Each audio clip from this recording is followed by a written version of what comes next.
What's going on, guys? It's Cimo. So today I'm bringing to you a video on the brand new Gizmek support that's set to be released in Dawn of Majesty, the next core set following Lightning Overdrive. Now, this kind of just got missed. We had a ban list come out and a bunch of other things happened around the time this was supposed to be talked about. And I think, funny enough, on YG Organization, they actually bundled the Gizmek cards and the sushi cards into the same article. And everyone was more excited about the sushi cards because, let's be honest, that's way more interesting to talk about. But I think the Gizmek support definitely deserves a talk over because there's a lot of interesting cards in here, and I think this actually isn't the worst support, so I figured I'd go ahead and bring you guys that video today. Now, as a quick overview for people who may not be super familiar with the Gizmek cards, Gizmek is an archetype of cards that we typically only receive one of per set, and that's been the case for the last several sets, and typically they're at the secret rare rarity because, well, they're actually really strong, and that hasn't always been the case. We've gotten some supers and some ultras later on, but in the initial stages, the Gizmeks looked incredible. I have on the screen right now Gizmek Orochi, the Serpentron Sky Slasher.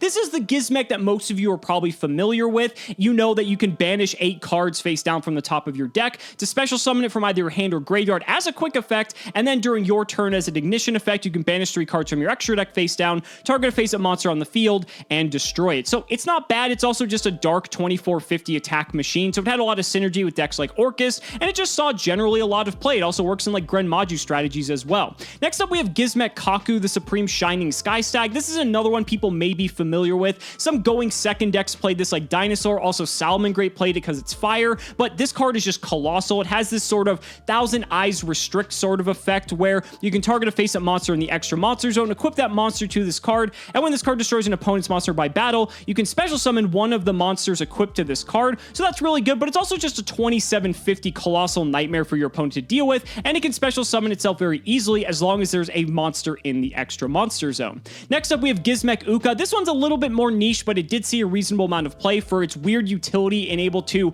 bring out barrier statues to the field from the deck. That's kind of sick. So if a monster is special summoned from the main deck except during the damage step, you can special summon this card from your hand. And if this card's no more special summoned, you can target a face-up monster your opponent controls, special summon a monster from your hand or deck whose attack equals its own defense with a same attribute as that monster. The reason I'm going over the older Gizmeks is because I want you guys to be able to think about what possible synergies there could be when we actually talk about the new Gizmeks, because one of the traits of the Gizmeks is that they all have an attack that is similar to their defense. So that means we can special summon all of them based off of this effect, which is really cool. But again, there's also some incidental synergies with, again, stuff like barrier statues. Moving on along, though, the next one is Gizmek Yada, the Gleaming Vanguard. This is one that's seen very, very fringe play. Maybe like Cyber Dragon played it because it's a light level 5 machine, but it's seen like side deck, maybe very little main deck play. This card's like okay. During your main phase, if this card is normal or special summon this turn, you can immediately after this effect resolves, normal summon a monster. If you do, you cannot special summon monsters for the rest of this turn,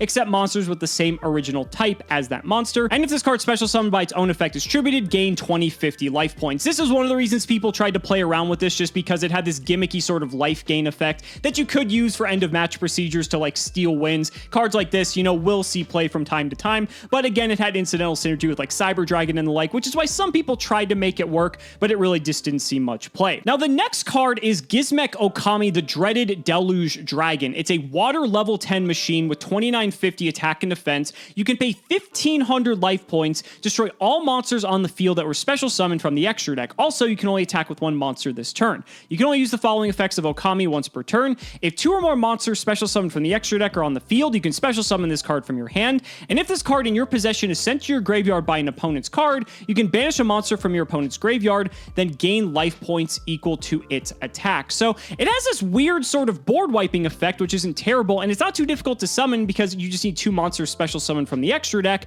But again, it just destroys, and a lot of stuff is just impervious to destruction, which makes it a little bit difficult, and so that's why this card really hasn't seen a ton of play. Now, lastly, before we get to the new stuff, is Gizmek Makami, the Ferocious Fanged Fortress. Now, the reason why this one's important is because it's a win level 6 machine, 2150 attack and defense. While 6 or more of your cards are banished, you can normal summon this card without tributing. Obviously, with stuff such as Gizmek Orochi, you could also use stuff like Pot of Desires. It doesn't say they have to be banished face down, but just banished in general, you can normal summon it without tributing, and you can only use each of the following effects once per turn. If this card's normal or special summon, you can discard a monster, add 1 monster whose attack equals its own defense from your deck to your hand, except another copy of itself. So this is like the searcher of the archetype, I guess. And yes, it does require you to discard a card. That's not terrible because, again, like Orochi can bring itself back, attack, and there are some synergies there, but I just wish it just allowed you to search. You already need to have the banished cards, and you already need to have some setup in order for this to work, but it is a searcher nonetheless. And then if this card in the monster zone is destroyed,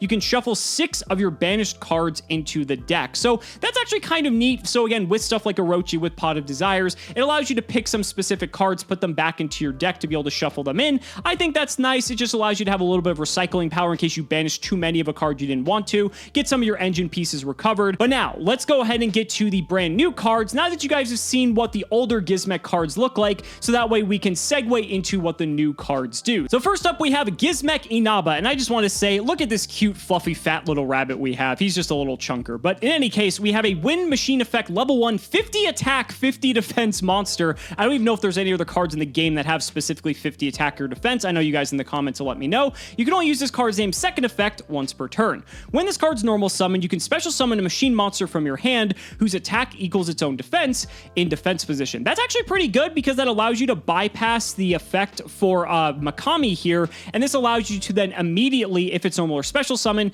discard a monster, add a monster whose attack equals its own defense. So yes, you do have to still discard, but it allows you to bypass needing to normal summon it, so that's a nice little advantage that Inaba can offer. You can banish this card from your graveyard, then target a machine monster you control whose attack equals its own defense. For the rest of this turn, you cannot declare attacks except with that monster. Also, its attack and defense become the total original attack of all machine monsters you currently control, whose attack equals their own defense. So, what's cool about Inaba is that while it doesn't allow you to special summon a monster in anything other than defense position, you can effectively have this sort of Sirocco Blackwing effect where the monster itself can just absorb the attack of all the other Gizmek monsters you have, and you have this one gigantic Gizmek card. Now, how good is that? It's okay. It's not like fantastic or anything. I think you might play this just solely for the normal summon. You can special summon a Gizmek from your hand. I think that's really good, being able to bypass some of the high level restrictions that some of these other ones have, and so that might be nice for the deck. Moving on along though, we have Gizmek Nagaaki. It's a light machine effect level 2, 950 attack and defense. You can only use the card's first and second effects once per turn each. The first effect, you can tribute a machine monster whose attack equals its own defense, special summon a machine monster from your deck whose attack equals its own defense, but with a lower level than the tributed monster. So that's interesting. That is a sort of payoff to play some of the higher level Gizmeks. It's cool because then if you go from like Makami here, you can tribute Makami to get one of the lower level ones we're going to be discussing here. As you notice, all the other Gizmeks are super high level, but the Inaba's a 1, this is a 2, and I think we're going to cover a 3 and a 4, which now gives us a Gizmek of every level, I believe, except for like 11 potentially. And then you can banish this card from your graveyard, add one of your face down banished machine monsters whose attack equals its own defense to your hand. So again, it's not the same level of recovery that Makami gives us. However, it's still a nice way to be able to get a specific card back. And this actually comes to the hand, right? Makami actually just shuffles them back into the deck. So being able to get a resource back to our hand is pretty good, especially just from banishing a card from the graveyard. Having that sort of selective ability is actually not bad when you consider that Orochi goes 8 deep and Pot of Desires can go 10 deep. So that's almost like having another sort of search effect instead of just picking the best from whatever you happen to banish, depending on how the deck is built, right? So you can very likely hit a card that you're really going to want to see. Neat design, neat design. Let's go ahead and move on though. Oh man, here we go. Here's like the king design. So this is like the Gizmek frog. I love this. So this is Gizmek Taniguku. It is an earth machine effect level 3, 1450 attack and defense. You can only use the first and second effects once per turn each. If this card is no more special summon, you can place a machine monster from your deck whose attack equals its own defense on top of your deck. Interesting. So it doesn't allow you to add it to your hand, but instead it goes on top, so you potentially drop for next turn. I guess you could potentially banish it off of something like Orochi, and then you could add it if you have Nagaaki in your graveyard to be able to add it to your hand. That's weird. And then the second effect, you can banish this card from your graveyard, target a machine monster in your graveyard whose attack equals its own defense, special summon it in defense position. Okay, that is super, super strong because you can take any of the Gizmeks in your graveyard, special summon it. Again, another way to get to Makami here to be able to give yourself a search, possibly get you set up. You can go into the big Gizmeks that are just massive to allow you to hit in for a lot of damage. It does again have to go into defense position though, so I guess you're not really going to be hitting in for a ton of damage unless you're able to set up some of your other plays off of that. But we have a card in Inaba that allows us to get them out of our hand. We have the Taniguku, which is then able to get them out of the graveyard. Some of them can special summon themselves via different means as well, but again, they do go in defense position, so I guess Konami was hesitating to really want to like push this archetype, which is unfortunate because I think it'd be cool to see just all the Gizmeks finally come together into like one cohesive, strong archetype. But we'll see what else we got. Next up is Gizmek Ibuki, and this looks like a little pig. I think this is adorable. Maybe a boar more specifically, but again, you guys will correct me, I'm sure. We have a water machine effect monster, level 4, 1850 attack and defense, very well statted, and you can only use the first and second effects once per turn each. If you control a machine monster whose attack equals its own defense, you can special summon this card from your hand. That's interesting that it doesn't exclude itself, because that means you could just go normal Ibuki, special Ibuki, and now you have either a link 2 worth of material, you could possibly make a rank 4 with that, and actually this is water, so Bahamut Shark, totally awesome, anyone? That's actually not terrible. Okay, maybe some setups there. You can banish this card from your graveyard, then target a machine monster you control whose attack equals its own defense. Send a machine monster whose attack equals its own defense, but with a lower level than that target from your deck to your graveyard, and if you do, that target gains attack and defense equal to the sent monster's level times 100. So what I don't like about this is that it has to be a lower level, because I think every time then you would always just send Orochi, because Orochi can bring itself back from the graveyard. So immediately you have a way to tutor that out and get some more damage on the field, maybe set up for some other plays. So again, just like unnecessary balancing, I feel like. Maybe, again, they were just really scared of this deck getting out of hand because the Gizmeks have massive attack power if they are able to be just spammed out. But, you know, again, we don't know what the potential is there. The Gizmeks have always been just like this sort of utility archetype that happens to splash into other decks to make them slightly better. And we've never seen them all come together collectively. So that's unfortunate, but it's not a terrible card. I actually think Ibuki's pretty good. And then I think we're getting to the last card here. This is Gizmek Legend Kametsu Kawashime no Kikie. Probably butchered that, but that's okay. It is a field spell. You can only use this card's name first effect once per turn. During the main phase, you can excavate the top 3 cards of your deck, and if you do, you can add 1 excavated machine monster whose attack equals its own defense to your hand. Also banish the rest face down. That's interesting. So that actually gives you now setup for the Gizmek Taniguku's first effect here that allows you to stack a Gizmek to the top of your deck. So then if you have the field spell, which obviously you can play terraforming and such to get to, then you're able to immediately add that card to your hand, although I wish you could just easily get it to your hand with the Taniguku, but I guess we already have a searcher in the Makami. But it's okay. It also banishes the other cards face down, which isn't terrible because, as we know, there's ways for us to get them back, so it's not the end of the world either. We also have a second effect. Each time a machine monster whose attack equals its own defense is normal or special summon, place a counter on this card. Okay. And the third and final effect reads, monsters on the field whose attack does not equal its own defense cannot activate their effects while this card has 10 or more counters. So 10 is a lot. Like, you have to think, you're only getting a single counter every time you're special summoning a machine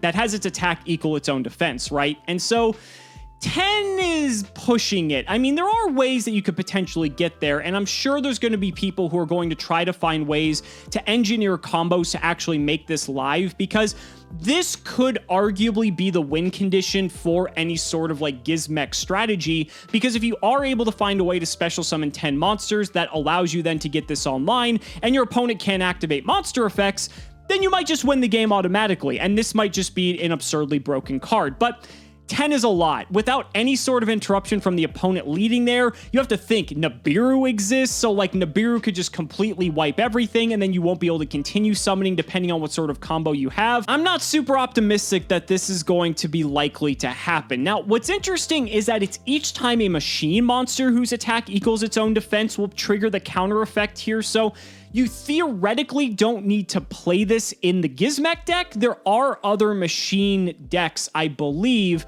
that have monsters whose attack equal their own defense. Maybe it's Deskbots or Morphtronics or like Appliancer. None of these decks are like extraordinarily good or anything, but it's interesting that this isn't specifically limited to the Gizmek cards. That allows you to play around with it a little bit, maybe find some other cards that have a similar attack and defense, so that you're able to not just restrict yourself solely to the Gizmeks. But I mean, it's okay. It's not fantastic, but at the same time, I think these cards are actually pretty decent. When you look at what they're able to do, right, they actually allow you to generate some decent advantage and allow the archetype to finally be complete. But at the same time, this isn't going to be anything meta defining, I don't think. I think the cards actually have some interesting potential and allow for the Gizmeks to be played in a different way than we're used to. Instead of just being these more splashable sort of generic types of cards, you could actually play them as a whole deck, even though I don't think it's very good. But there could still be ancillary synergies to be discovered, right? I mean, anytime you're talking about banishing cards, Grand Maju players players are going to get excited about that, right? So there is some potential here. And again,